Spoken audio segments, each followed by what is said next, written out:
तर hello guys, welcome आहे तुमचा माझ्या 5व्या व्लॉगमध्ये. मित्राला बोललो केस जाम वाढले, चल केस कापून येऊ.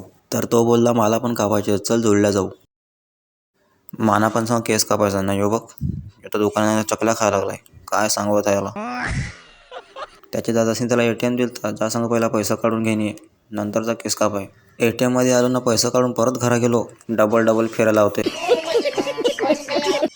ते माझा केस पण जाम वाढून ते निसता कंटाळा देऊन थोडा त्या केसांनी म्हणा. कसा कापू ना कवा कापू असं झालं म्हणा. पण त्याची वाट बघत थांबेल तेव्हा ह्यो आला आणशी. तो काय बॉडीगार्ड सारखा आला. केस कापायचा आला का पोजिंगला चालला त्यालाच माहीत.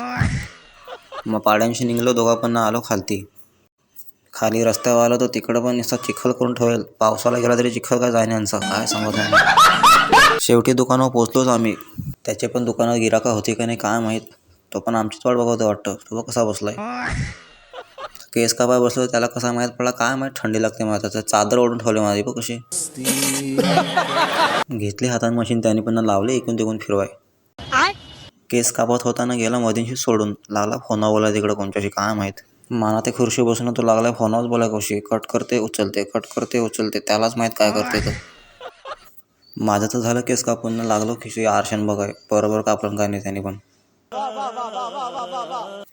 नंतर मित्राला बसवला खुर्शीवर, तो लागला तिकडं भाभीशी बोलाय. तो भयात नुसता बाताच करतोय ना, केस कमी कापतोय, काय सांगू त्याला. नाही आहे दोघं पण वाट बघत आमचा संघ नंबर कवा येत. नाही तो वाट बघता झोपला दुकानात तिकडं. झोपला आहे का योगा करायला लागलाय त्यालाच माहिती. चला तर मित्रांनो, आमचं केस कापून झालं, आता आम्ही चाललो अंग धुवाय. आजच्या ब्लॉगमध्ये एवढंच. व्हिडिओ आवडला असेल तर फॉलो करा. भेटूया पुढच्या ब्लॉगमध्ये.